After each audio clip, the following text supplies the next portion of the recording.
What's going on, everybody? Gentleman94 here, and welcome back to my KV-1 Model 1939. This is build day number 2, and today we are going to go ahead and continue with our build, working on the turret. We're going to put the hole aside for today.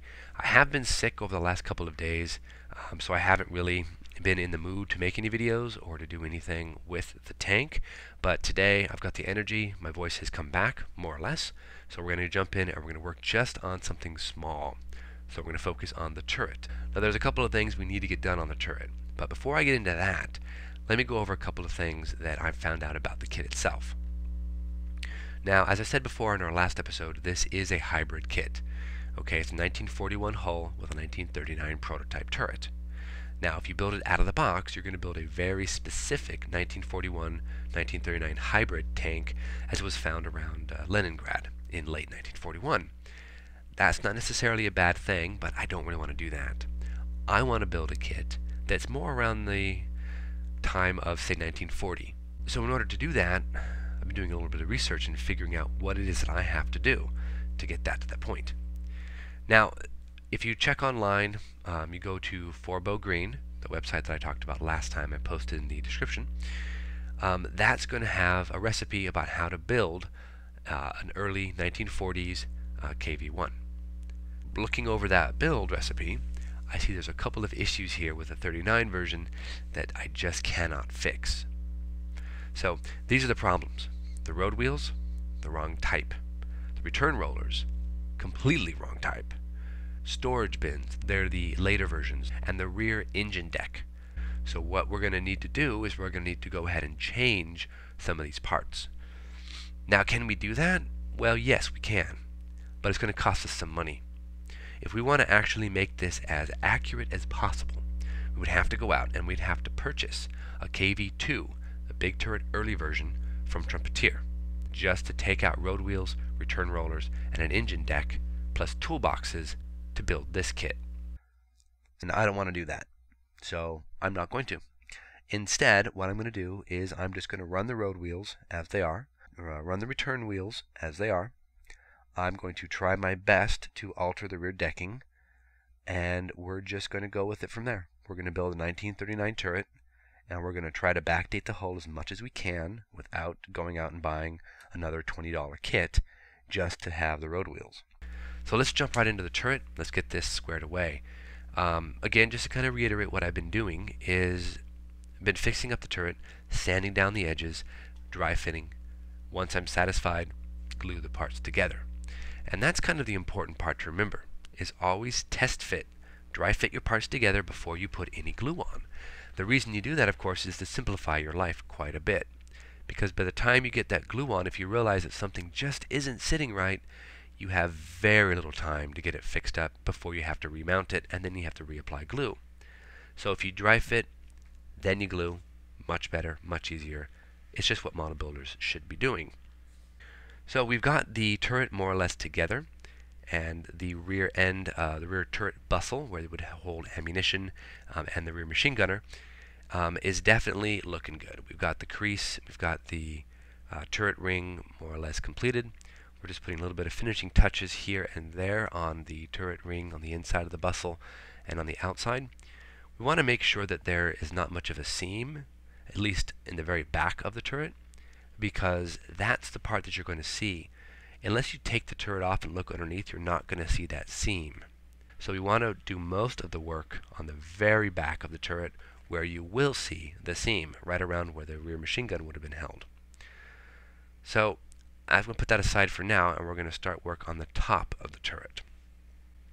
Now, this is also where having a website and having reference materials really pays off, because you can start to see that not everything is 100% correct.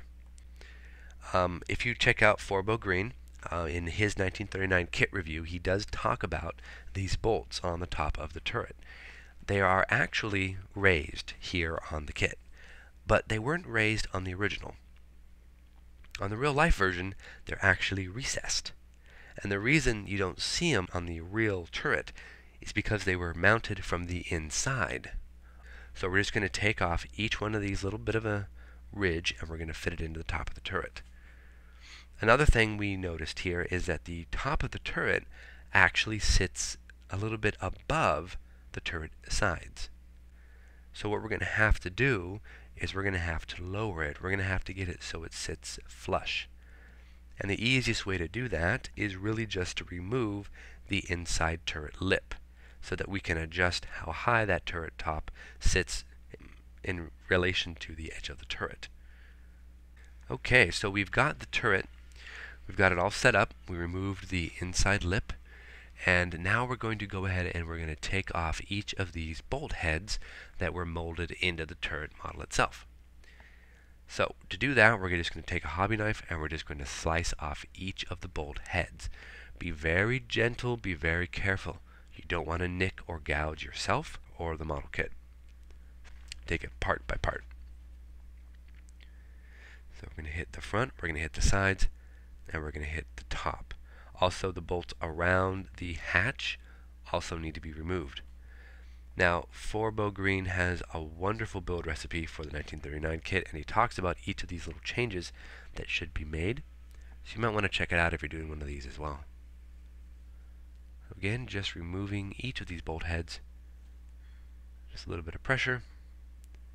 Don't worry about it. Leftover material. We'll take a jeweler file, go over each of these little areas after we get everything set up.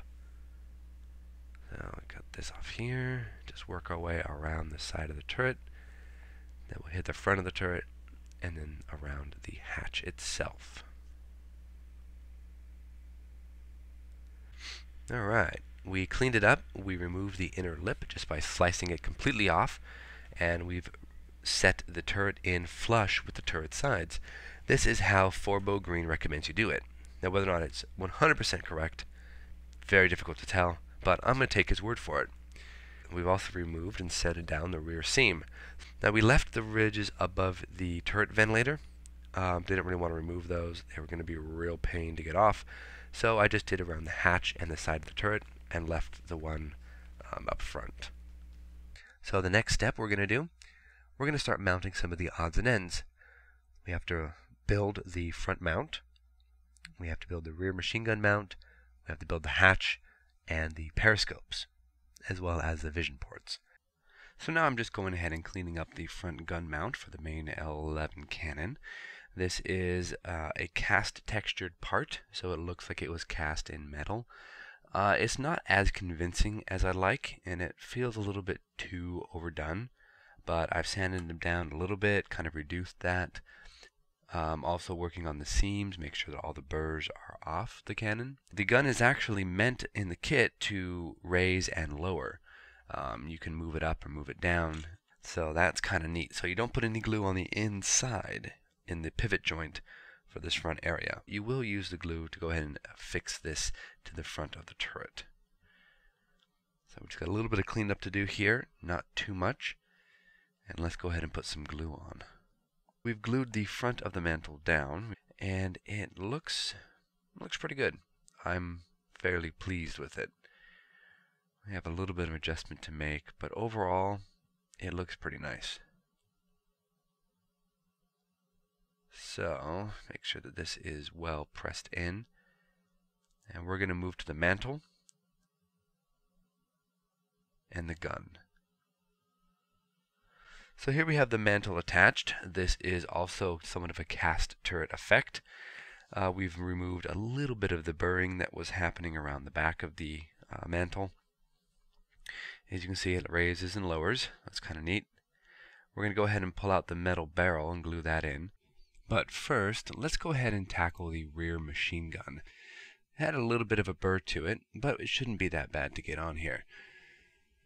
We're going to test fit as usual. Always remember, test fit before you do anything. And it doesn't really fit real well there, so we're going to have to do a little doctoring. We're going to take our hobby knife and just open up that mounting hole right there. Just cut that open. And it's just so that we can get that ball machine gun to kind of fit and recess back into the back of the turret.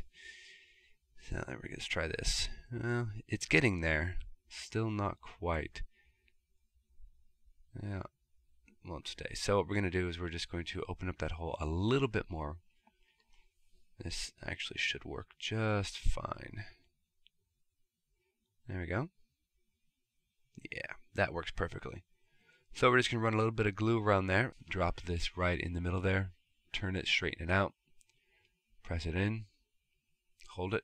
Alright, we're looking good. We're going to have to run a little bit of putty as well. So here is the barrel. It is a metal brass photo etched barrel. It has actual rifle markings down the center, the inside, which is kind of neat. So let's just let's go take a look and see how it's going to look on top of the hull. Yeah, it looks pretty good. You'll notice it actually sits a little high on the hull, so we're going to have to go ahead and remove that to drop it a little lower. So to attach a metal part to a plastic part, you're not going to use the plastic glue. You're going to actually use super glue.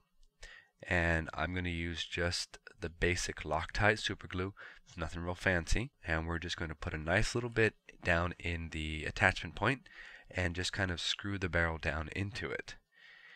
Eventually I will take a little bit of sanding pad there and I'll go up and over that just to kind of give it a nice smooth transition. One thing I was reading about on the website on Forbo Green is that the bottom part of the mantle should be cut open to reveal the gun itself. I'm not going to do that because you're not going to see it. It's going to be so close to that hull you're not going to see it. So here we are. Barrel is glued, barrel is dry. I went ahead and while I was waiting for that off camera, I threw on the 2 periscopes up on top. It looks pretty good. I like the way the turret kind of looks. It looks kind of old school, but yet it still looks mean, like a KV. We are going to tackle on build day 3. We're going to tackle the rest of the hull. Try to get the rear decking, try to get the engine cover, maybe some of the hatches and whatnot on the back there. Try to get all that squared away. In the meantime, I'm going to do a little more research on the road wheels. I know I can't use the road wheels or the return rollers on this if I want to make it 100% accurate. And like I said before, I really am not that interested in spending more money on the kit. So, like I said, I might just run it as is. But everything looks pretty cool. Turret definitely fits on it. It sits way too high though, so we're going to have to lower that. So that'll be next episode. And I hope you've enjoyed what we've seen so far. That is the end of build day 2. Join us for build day 3 where we'll tackle the rest of the hull and get moving. Hope you've enjoyed.